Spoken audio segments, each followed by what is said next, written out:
আমি আজকে ষষ্ঠ শ্রেণীর বিজ্ঞান থেকে মূলের বর্ণনা সম্পর্কে আমি আলোচনা করব। প্রথমে আমাদের জানতে হবে মূল কাকে বলে।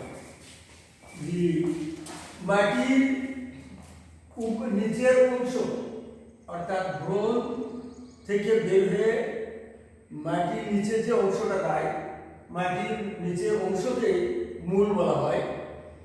অর্থাৎ মূলটা মাটির নিচে প্রবেশ করে মূলের কাজ কি, মূল গাছকে মাটির সাথে আবদ্ধ বা আটকে রাখে এবং মাটি থেকে পানি শোষণ করে। আচ্ছা, মূলের বর্ণটা মূল কাকে বলে আমরা জানলাম।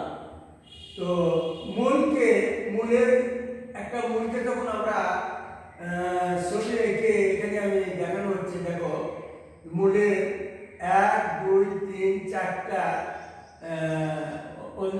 ভাগে ভাগ করা হয়েছে। এই সবচেয়ে নিচে টুপির মতো একটা অংশ, এটা মূলকে রক্ষা করে এবং সরাসরি এটা মাটির নিচে যায়। এই টুপির মতো এই স্বচ্ছ নরমের অংশটা, এই অংশটার নাম হলো মূলপত্র। আর মূলপত্রের উপরে মসৃণ যে একটা অংশ দেখা যাচ্ছে, এই অংশটার নাম হলো বর্ধিষ্ণু অঞ্চল। এটা মূলের বৃদ্ধির কাজে সহায়তা করে।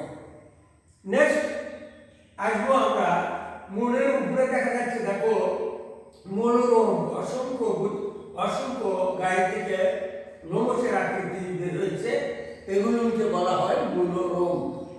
এরা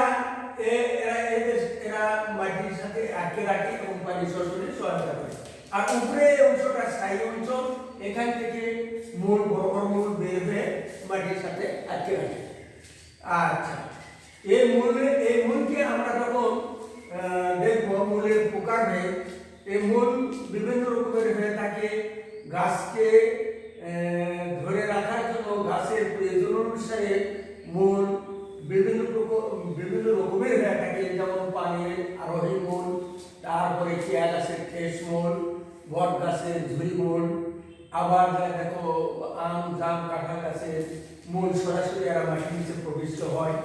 এই জন্য এই সমস্ত গাছের প্রয়োজনীয় ভিত্তিক মূলকে দুই ভাগে ভাগ করা আছে, একটা স্থানিক মূল, একটা অস্থানিক মূল। এই স্থানিক মূলটা সরাসরি এরা মাটির নিচে প্রবেশ করে। যেমন আম গাছের মূলটা সরাসরি, কাঁঠাল গাছের মূলটা সরাসরি মাটির নিচে প্রবেশ করে। আবার মরিচ গাছ, সরিষা গাছ, এই মূলগুলো সরাসরি মাটির নিচে প্রবেশ করে। এদেরকে স্থানিক মূল বলা হয়। আর অস্থানিক মূল, এরা মূল থেকে অরিজিনালি ভ্রূণ যখন বীজ থেকে ভ্রূণ হয়, ভ্রূণ মুকুল উপরে যায় আর মূলটা যখন নিচে, তখন অরিজিনালি মূলটা নষ্ট হয়ে ওখানে গুচ্ছাকারে মূল কিছু বের হয়ে যায়। ওই ধরনের মূলকে বলা হয় অস্থানিক মূল। এরা যেমন ধান গাছের মূলকে আমরা গম, ধান, গম এগুলোর মূলকে আমরা গুচ্ছ মূল বলে থাকি। তো গুচ্ছ মূল এরাও মাটি থেকে পানি শোষণ করে এবং গাছকে মাটির সাথে আটকে রাখে।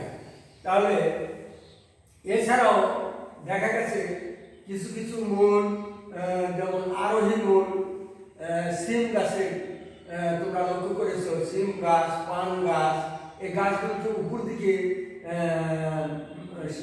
এগিয়ে যেতে সাহায্য করে। এই ধরনের মূলকে আরোহী মূল বলা হয়। তো আমরা আজকে মূল সম্পর্কে জানলাম। মূল কাকে বলে? মাটির নিচে যে অংশটা, মাটির নিচের অংশটিকে মূল বলা হয়, যেটা পানি শোষণে সহায়তা করে এবং গাছকে মাটির সাথে আটকে রাখে। তারপর মূলের আমরা 3-4টা অঞ্চল মূলকে ভাগ করেছি। আর এর মধ্যে মূলটা কত প্রকার সেটাও আমরা জানলাম। আগামী দিনে আমরা পাতা এবং কাণ্ডের প্রকারভেদ বিভিন্ন অংশ সম্পর্কে আলোচনা করব। এখানে তোমাদের মূল সম্পর্কে আজকের মতো ক্লাস সমাপ্ত করলাম।